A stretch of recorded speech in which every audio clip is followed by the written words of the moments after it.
여호수아 24장은 하나님과 이스라엘 백성의 언약이라는 관점에서 한번 다뤄볼 수가 있습니다. 학자들은 오늘 본문의 내용의 구조가 고대 조약의 문서와 매우 흡사하다라는 사실을 이제 발견하게 됩니다. 따라서 24장은 하나님과 이스라엘의 언약 체결 시기라고 보아도 무방한 것입니다. 오늘 본문은 이 24장은 언약의 종주인 하나님께서 그 종속주인 이스라엘 백성들에게 어떻게 행하여 왔는지 하나님의 관점에서 역사를 기술하고 있습니다. 따라서 이 부분은 종주인 하나님께서 주체가 되셔서 행하신 일들에 대한 기록이라고 할 수 있습니다. 오늘 본문을 잘 살펴보면 그 역사적 기술을 다루고 있는 3절과 13절의 내용 중에는 이 내가라는 단어가 총 12번이 사용됩니다. 여기서 이 내가라는 주어는 누구를 의미하냐면 바로 여호와 하나님을 의미하고 있습니다. 이스라엘 가운데 행하여진 위대한 성취의 주체는 바로 하나님이라는 것입니다. 우리는 구약 성서를 통해서 이스라엘의 역사를 배운다고 생각할 수 있겠지만, 물론 그 말도 맞지만 그 말보다 더 우선시 되어야 하는 것은 이스라엘에게 있는 것이 아니라 하나님에게 있다라는 것입니다. 구약 성서를 기록한 그 사람들의 주된 방점은 이스라엘의 역사가 아닌 이스라엘 역사를 통해 자신의 역사를 보여주신 하나님에게 그 주된 관점이 있다라는 것입니다. 따라서 우리가 주목해야 할 것은 세상과 인류 가운데 찾아오셔서 역사하시는 하나님입니다. 역사의 주인공, 세상의 주인공은 인간이 아니라 바로 하나님이라는 것이죠. 구약의 기록들은 하나님께 선택받은 개인들의 이야기, 또 이스라엘이라는 집단이 행한 이야기가 아니라 그들을 이끌어갔던 참된 주체이신 하나님의 이야기로 우리는 그 성서를 볼 수가 있는 것입니다. 따라서 오늘 본문은 하나님께서 주체가 되셔서 이스라엘을 이끌어 가시는 그 모습들을 설명하고 있습니다. 이 본문을 우리가 함께 묵상하면서 이런 질문을 던져보고 싶습니다. 우리 삶의 주체는 누구인가? 라는 것이죠. 내 삶의 주체는 나라는 최성진이라는 나라는 사람이 아닙니다. 내 안에 역사하시는 하나님이 내 삶의 참된 주체인 것입니다. 우리는 나를 결정하는 그 주체권을 하나님께 내어드려야 합니다. 나라는 존재가 가진 것들, 나의 시간이나 나의 물질이나 나의 노력들, 나에게 자산들을 하나님께 내어드려서 하나님이 일하시도록 우리는 내어드려야 한다라는 것이죠. 예수님이 이런 말씀을 우리에게 주셨습니다. 무엇을 먹을까, 무엇을 마실까 염려하지 말라. 하늘 아버지께서 이 모든 것이 너희에게 있어야 할 줄을 아시느니라. 그런즉 너희는 먼저 그의 나라와 그의 의를 구하라. 그리스도인은 이방인처럼 먹고 사는 문제, 이 땅의 생존과 번영의 그 욕망의 굴레에서 자유로워져야 합니다. 예수님 시대의 이 굶주림과 가난은 모든 인간이 공유하는 보편적인 현상이었습니다. 이 당시에 먹는 문제, 하루의 끼니를 때우는 것은 인간의 실존의 가장 중요한 화두였습니다. 그러나 그리스도인은 그 중요한 문제마저도 하나님께 내어 맡기는 존재들입니다. 왜냐하면 하나님께서 우리의 주인이 되셔서 우리를 공급하시기 때문입니다. 따라서 성도는 자신의 인간 실존의 문제를 하나님께 내어 맡긴 채 자신은 하나님의 나라와 그의 의를 위해서 행동하는 삶을 살아야만 하는 것입니다. 오늘날도 마찬가지입니다. 많은 사람들이 먹고 사는 문제로 고통을 받고 또 근심하며 살아갑니다. 이것은 생존과 번영에 대한 갈망이 인간의 실존을 결정짓는 요소이기 때문입니다. 이 그리스도인에게도 이 생존과 번영에 대한 욕망은, 그 갈망은 결코 없어지지 않습니다. 우리 모두가 어떻게 해야 우리의 미래를 대비할 수 있는가, 어떻게 미래를 대비하여 생존하고 또 우리가 살아갈 수 있는가에 대한 문제를 가지고 함께 고심하며 살아가고 있는데, 우리가 많은 사람들이 이 문제를 가지고 자신의 에너지를 소모하며 살아가고 있다는 것이죠. 그러나 하나님은 너 스스로의 그 삶의 주체권을 주장하지 말고 모두 하나님께 위임하라고 합니다. 인간 실존을 다루는 가장 중요한 문제는 하나님께 내어 맡기고 오직 너는 하나님의 일을 하라. 이렇게 우리에게 말씀하고 있는 것입니다. 바울은 갈라디아서에서 이렇게 말한 적이 있습니다. 내가 그리스도와 함께 십자가에 못 박혔나니 그런즉 이제는 내가 산 것이 아니요 오직 내 안에 그리스도께서 사신 것이라. 우리는 예수의 죽음에 참여함으로써 십자가에 못 박혔습니다. 그러니까 십자가에 못 박힌 존재가 예수만이 아니라 나라는 존재도 이미 십자가에 못 박혀서 죽었다라는 것입니다. 그래서 바울은 자신이 산 것이 아니라 그리스도가 살았다고 말합니다. 나라는 존재가 죽고 다시 살아나면서 다시 부활하면서 나라는 개인 주체성은 죽게 되고 오직 예수의 주체성만이 살아나게 된다라는 것이죠. 그래서 그리스도인의 삶은 나라는 어떤 개인 존재가 아닌 예수 그리스도가 주도권을 쥐고 살아가는 사람들입니다. 예수님의 생각이 곧 내 생각이 되고 예수님의 마음이 곧 내 마음이며 예수님의 행동이 곧 나의 행동이 되고 예수님의 욕망이 나의 욕망이 되는 것입니다.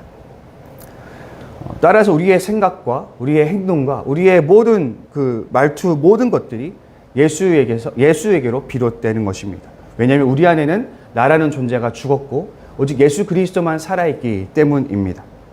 그래서 내가 적극적으로 능동적으로 예수의 삶에 참여하는 삶을 살라는 것이 바울의 오늘 성경을 읽었던 그 말의 본 의미라고 할 수 있겠습니다. 결국 그리스도인들은 자신을 주장하는 것이 아니라 자신 안에 살아있는 예수 그리스도를 주장하며 살아가는 삶이 참된 성도의 삶이라는 것을 함께 배우게 됩니다. 제가 이제 어렸을 때 집회를 가면 이제 강사들이 그런 말을 많이 했습니다. 하나님께 쓰임받고 싶으십니까? 라는 질문을 많이 던졌습니다. 그럴 때마다 참으로 많은 사람들이 하나님께 쓰임받고 싶다고 그렇게 응답했었습니다. 오늘 그리스도인들은 많은 그리스도인들이 하나님께 쓰임받기를 소망합니다. 우리 성도님들 중에도 하나님께 쓰임받고 싶은 성도님들이 계실 것입니다. 하나님이 나를 통해 일하시기를 간절히 소망하는 많은 성도들이 있습니다. 방법은 간단합니다. 예수님이 우리의 삶의 주도권을 쥐게 하는 것입니다. 내 삶의 역사를 하나님이 써내려가게 하는 것입니다. 우리는 하나님이 휘두르기 좋은 도구의 역할에 만족하는 것입니다. 우리가 이런 삶을 살게 될 때 하나님은 우리를 통해 마음껏 일하실 수가 있는 것입니다. 그런데 하나님이 쓰기 어려운 도구는 어떤 도구냐? 자신을 주장하는 도구인 것이죠. 내가 망치를 들고 망치를 사용하려고 하는데 망치가 자꾸 자신을 주장하는 것이죠. 나는 망치로서의 역할이 아니라 가위로서의 역할을 하고 싶다라고 주장을 한다면 하나님께서 그 도구를 온전히 사용할 수가 없는 것입니다. 결국 우리는 얼마나 나를 하나님께 내어드리는가에 따라 하나님께 쓰임받는 그 여부가 결정된다라는 것이죠. 그럼 어떻게 하면 하나님의 도구로 살아갈 수 있는가? 어떻게 하나님께 나를 위임할 수 있는가라는 것은 아까 살폈듯이 나의 생존과 번영을 위해서 나 자신을 소모하며 살아가는 삶이 아니라 하나님 나라를 위해서 살아가는 삶을 살아가는 것입니다. 우리가 하나님의 뜻과 하나님의 일을 실천하기 위해서 나의 자산을 투자하고 나의 에너지를 투자하고 나를 쏟아놓을 때 하나님께서는 우리를 통하여 하나님의 일들을 써내려 가시는 것입니다. 우리 지저스 처치 성도 여러분들은 하나님의 훌륭한 도구가 되시기를 바랍니다. 여러분을 통해 하나님이 마음껏 일하시기를 바랍니다. 그래서 역사에 하나님의 큰 족적을 남기는 축복받는 인생들이 다 되시기를 바랍니다. 오늘 거론되는 사건들을 계속 훑어보면서 제가 한 가지 주목한 것이 하나 있는데요. 그것은 하나님이 기술하시는 이 사건들에는 빠져있는 이제 사건들이 있다라는 것이죠. 그 사건들의 공통점이 있는데 바로 이스라엘이 저질렀던 불순종의 역사라는 것입니다. 가령 아브라함이 저질렀던 수많은 실수들, 광야 40년이라는 징벌을 받게 된 이 가나안 정탐 사건이나 또 이스라엘이 광야에서 저질렀던 수많은 죄악들과 또 하나님께 행했던 수많은 불평들, 원망들, 그리고 바알 부올 사건이나 아간의 사건들과 같이 이스라엘 편에서 저질렀던 수많은 오류와 실패들을 하나님께서는 하나도 거론하고 있지 않더라는 것이죠. 하나님은 왜 이런 사건들을 거론하고 있지 않을까? 곰곰이 본문을 묵상하면서 그런 생각을 해보았습니다. 어쩌면 하나님께서 이스라엘이 저질렀던 그 모든 과오를 다 잊어버리신 것이 아닐까라는 질문을 해보았습니다. 시편 103편에 이런 말씀이 있습니다. 여호와는 긍휼이 많으시고 은혜로우시며 노하기를 더디하시고 인자하심이 풍부하시도다. 자주 경책하지 아니하시며 노를 영원히 품지 아니하시리로다. 우리의 죄를 따라 우리를 처벌하지는 아니하시며 우리의 죄악을 따라 우리에게 그대로 갚지는 아니하셨으니 이는 하늘이 땅에서 높음 같이 그를 경외하는 자에게 그의 인자하심이 크심이로다. 우리는 이 시편 103편을 통해서 하나님의 인자하심을 발견할 수 있습니다. 하나님은 물론 분노하시는 분이며 죄에 대한 엄격한 징벌을 내리시는 분입니다. 그래서 이스라엘은 광야 시절에 자신의 어떤 행했던 악행에 대한 상당한 보응을 받게 되었습니다.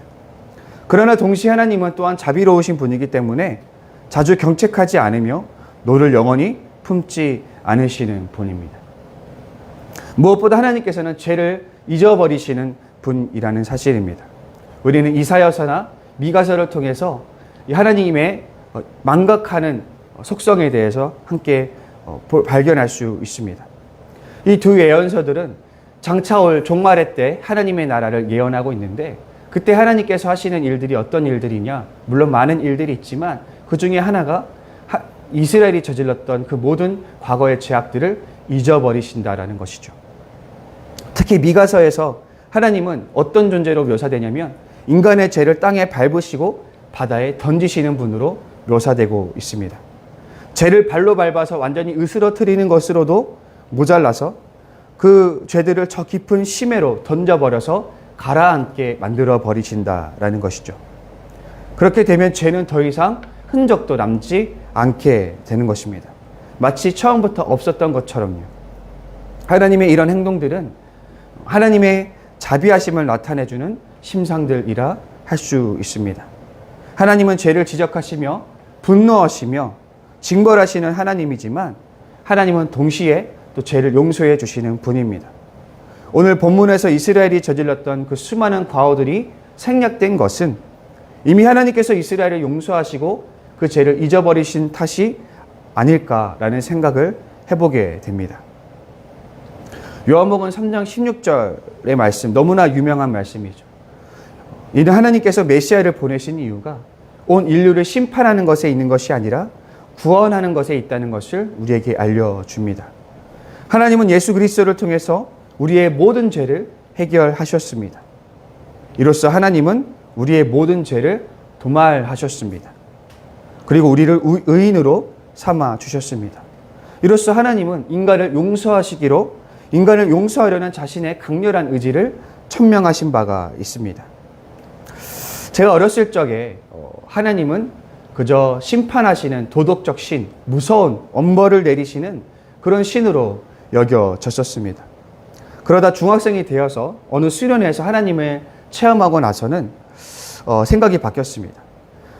그때 제가 신앙체험을 할 때 깨달았던 것은 하나님께서 나의 죄에 대하여 분노하시는 것이 아니라 슬퍼하신다라는 사실을 깨닫게 되었습니다. 그때야 저는 비로소 진짜 하나님의 마음을 알게 되었습니다. 하나님은 인간을 벌하기 위해서 작정한 어떤 도덕적 신이 아닙니다. 하나님은 죄악을 차마 용인할 수 없으면서도 우리를 너무 사랑하셔서 우리를 징벌하시기를 갈등하시는, 고민하시는 하나님이신 것입니다. 하나님은 우리가 하나님께 돌아서기도 전에 진즉에 우리를 용서하시기로 결단하시는 분이십니다. 혹시 아직도 여전히 하나님을 심판하는 엄격한 도덕적 신으로 오해하시고 있는 분들이 계시다면 이제는 그 생각을 버리시기 바랍니다. 이제는 그러한 생각에서 자유로워지시기 바랍니다. 하나님의 사랑이 여러분을 자유롭게 하기를 간절히 소망합니다. 하나님은 분명히 정의로운 하나님이시지만 그보다 하나님의 사랑이 더 크신 분입니다.